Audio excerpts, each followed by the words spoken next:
Wonderful. And how about with this particular MLK series? I'm a former board member for Pittsford, and so my 4 years went from 2018 to 2021. 2019 was the first one, and we planned it in all of 2018 after I issued our first proclamation to Martin Luther King in Pittsford's history. We were one of the few towns had never done it, and not because they didn't want to, but nobody asked.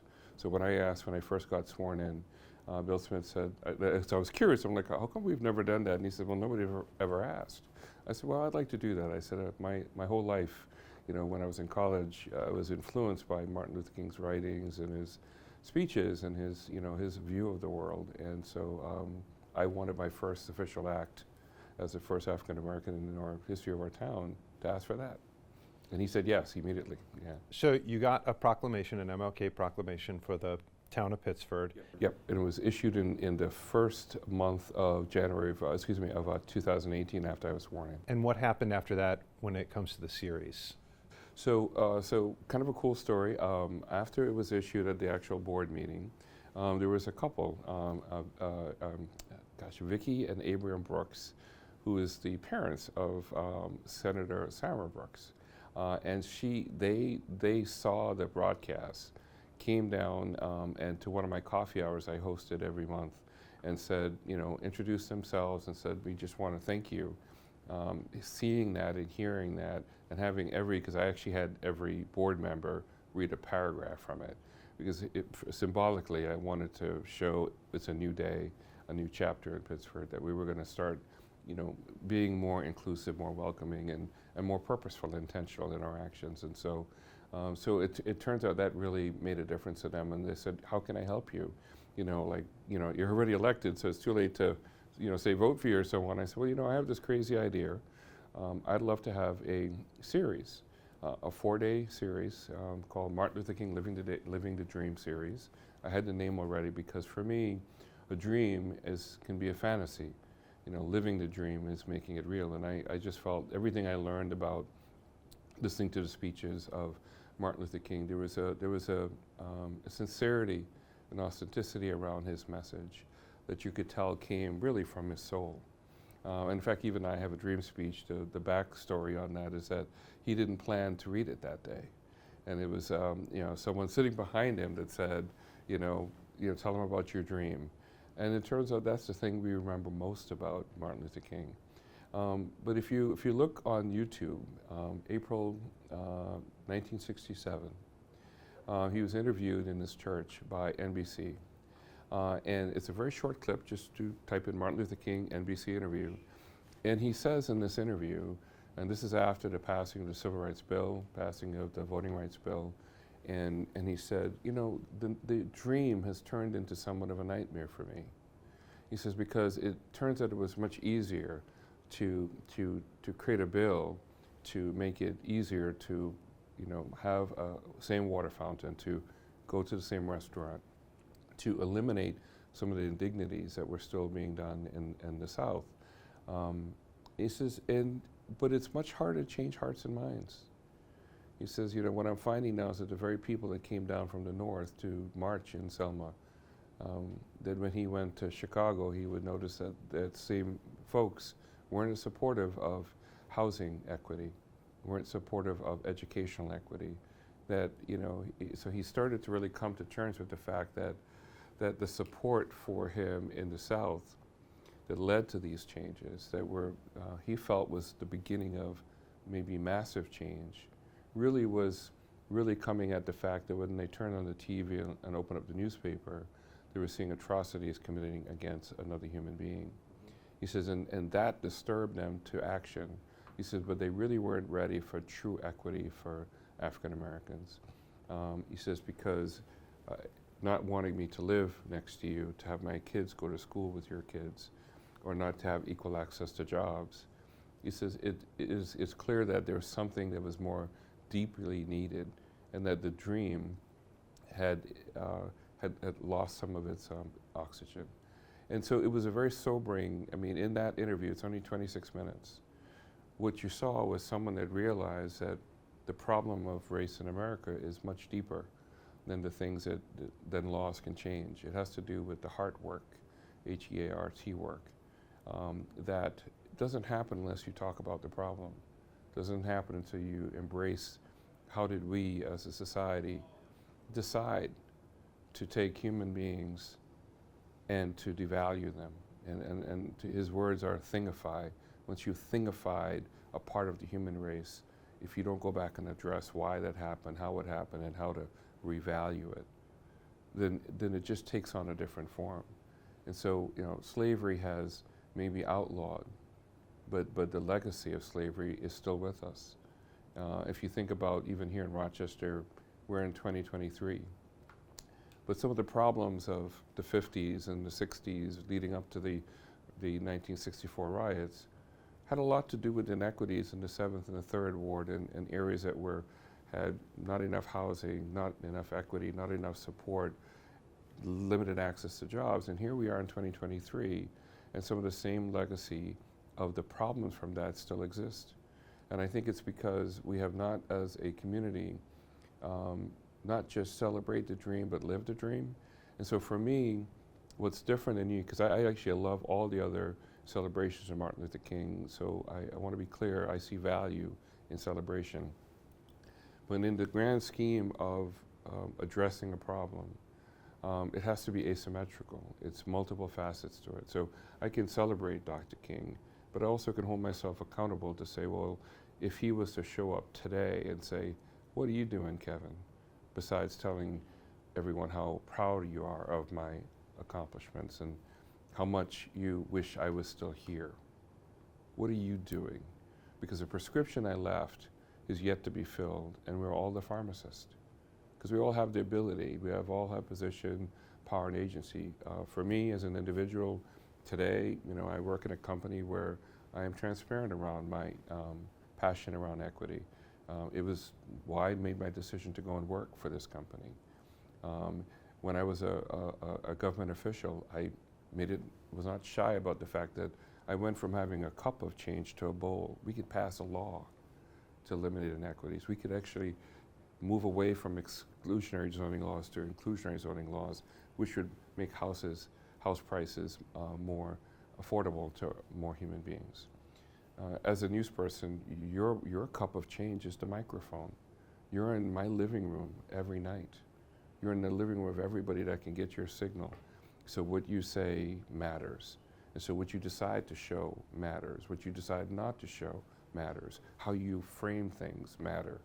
And so I think if everyone saw their role as being a part of what should be living the dream, because his dream was America's dream. It wasn't for African Americans. It wasn't to just make my life as a person of color better.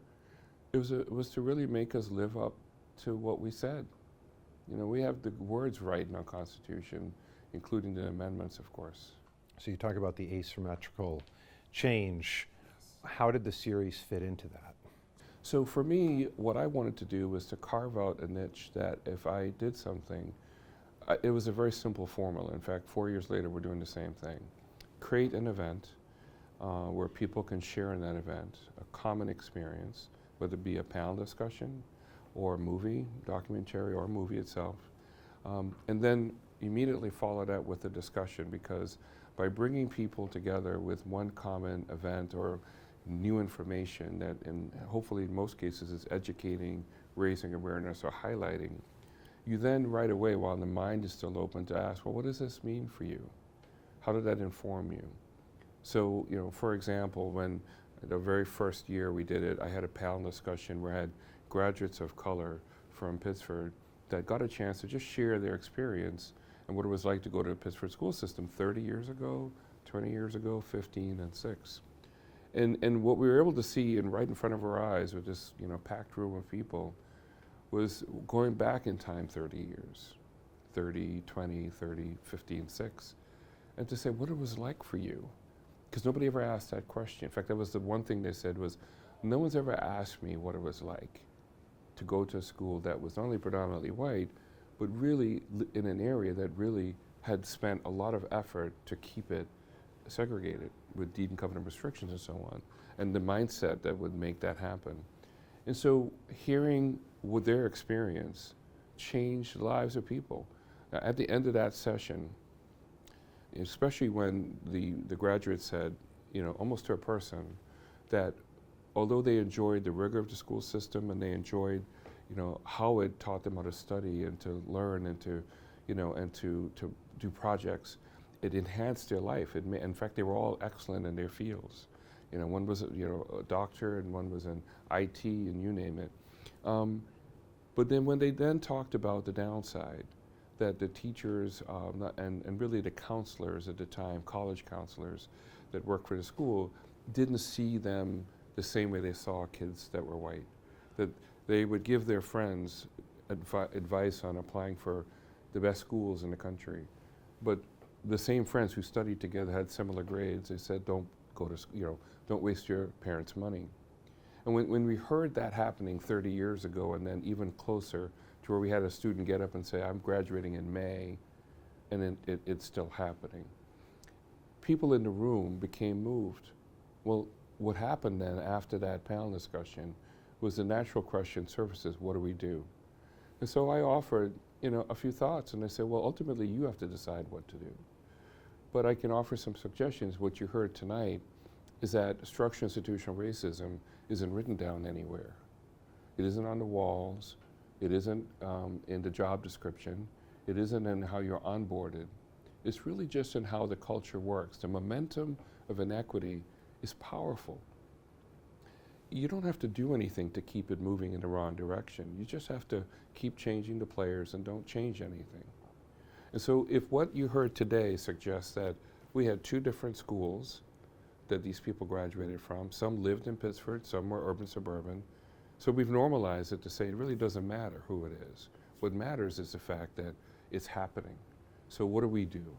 How do we eliminate that? Because if the parents of Dr. Leslie Myers didn't tell her not to listen to her teachers, we wouldn't have Dr. Myers today, right? And then the other people on the board, and actually one of those is actually Senator Brooke today. We wouldn't have Senator Brooke today if she had listened to her counselor and decided to, go and work at the next, the Burger King or the McDonald's down the road. Nothing's wrong with those jobs, but the point is the potential of that child was no different than her friend. And so to me, I wanted this series, and that was a perfect example of it, where it brought people together, shared something that they would ordinarily not see, because instead of talking about institutional racism, I showed it to them through people's stories, their life stories. And so then that moved them to action. So we now have a group of people in Pittsford. It's called Pittsford. There's actually a number of them now, because they're focusing on different aspects of things that are focusing on equity issues, focusing on, we now have an Inclusivity Advisory Council for Pittsford school system. A lot of those things came out of the fact that there was an unrest. When the people in Pittsford, once they saw that, you can't unsee it. And so I believe education is really the biggest powerful force for change, because it raises the awareness to a problem in such a way that it humanizes it. So until people start seeing how African Americans were being treated in the South, dogs being sent after them, water cannons, just wanting to sit down and have a meal and being spit on or just totally disrespected. Until you see that, it was very easy to just go about life. And so Martin Luther King realized the power of media, the power of the news, to say, we want to, and why it was so important, by the way, not to react. And why the nonviolent movement was so important is because if you maintain your humanity in the face of inhumanity, it shows where the problem is. And it's really clear. And you have two choices then. Keep moving on with your life and ignore that, or you decide to do something about it. And so I believe in the human spirit, and I believe that there's certainly some people that are pretty committed to views where they don't see people that look like me as fully human. But I believe the vast majority of people, when they realize what we're doing and how apathy is an action, it's allowing what is wrong to continue being wrong, that they will choose the right thing. My last question, a lot of MLK events or Black History Month events, we normally see a majority of them in the city of Rochester. You've chosen to make this series the hub of it within the town of Pittsford. How come? So because that's where we need to have the conversation, because what I discovered, living in Pittsford, I have mixed emotions around it. There are parts of me, there are days that I get up or when I don't get a hello back when I'm walking on the canal and somebody, I know they saw me, but they don't see me, or somehow feel afraid to say hello. Those days I wonder, why am I here? But you know something, I remember some advice I got a long time ago. When I was at Kodak, I spent 18 years there. A lot of our businesses started to sort of, go in the wrong direction because of film and digital connection. So a lot of our jobs as a leader was laying people off and people that were doing good work, and it was just that the business was going down. And I remember one day questioning, should I be in leadership? Why am I there? Because I'm having such an awful time doing this. And I remember sitting down with, in fact, Father Jim Callahan, who was, I think he's retired now over at Spiritus Christi. He was at Corpus Christi at the time. And I went and spoke to him and said, listen, I'm struggling with this. I think I'm in the wrong profession. I really shouldn't be in a leadership role. This is bothering me. And I remember him saying to me very simply, remember your place. He says, you're not meant to fix everything. He says, just make sure you treat the people the way you would want to be treated, in a humane way, that they don't walk away with less dignity. And in fact, any day you feel like you shouldn't have that feeling of angst, you should not be in leadership. So for me, when I think about this series being in Pittsford, is that I'm living in a town that up until 1968, it was illegal for me to live there. It would be illegal for me to own my house, rent my house, even live there for free. I'm living in a town that the folks who used to manage it didn't see me as fully human. And I'm living in a town that there are people that may not have those views today, but they do nothing about changing it to make it more affordable to all human beings. So for me, I think sometimes the best place to be for change is where it looks the worst and where you believe there's the greatest potential for change. I believe that the people in Pittsford have the capacity for change. I think what's missing is they lack the understanding of what we did, why we did it, and what we're still doing. And so my cup of change in this area, I discovered that being on the town board was helpful, but it really wasn't going to get anything done, because I discovered that the very people that voted for me weren't really ready for the change. I had my moment. And when I decided not to run again, which seems crazy because first Democrats on the town board in over 100 plus years, first African American, everybody thought he's going to run again. I walked away from that because I realized that I really wasn't there for politics. I was there for change. And then when I tried to introduce legislation to include inclusionary zoning laws in our 10-year comp plan, which would have changed Pittsford forever. It would have taken all of our remaining land that's already designated to be built on, despite the green print law, which has some good things, but basically made it half of whatever a developer bought, not 20 acres, but 10. And then now half an acre or 1 acre per house, made sure that those houses start at $500,000. That now limited to the top 2% in our community, which is by and large not very diverse. So what I was suggesting was that we did inclusionary zoning laws, we would be able to use apartments, condos, townhomes, patio homes. The price would drop by half, maybe even more than that. And when the folks realized what I was doing, they literally would shout during the board meetings and call me a racist. One individual actually even said, you're trying to bring more black people here. You work for us, not for them. I had to remind the gentleman that my amendment was written to bring about socioeconomic diversity for all humans, but he was only pointing out the humans he didn't want to be here, so who in fact was the racist. They threatened our family, and I thought, my goodness, why? Like, this seems like a simple problem. Like, I know you're not walking around thinking, I want to keep us 100% white, I don't want any black people here. I don't think there's anybody walking down the canal saying that as they walk their Tory poodle. But they didn't realize that what I was trying to change is something that we did. Something sitting in the seat that I was sitting in. Someone sitting in the seat I was sitting in did that years ago. And I was simply trying to undo it, change the momentum towards a greater land of equity for Pittsford. And so it was really clear to me it wouldn't work. And so now most of my efforts in Pittsford is about educating as many people as I can that says, and I simply ask them at the end of these sessions, is to find your cup of this problem and change it.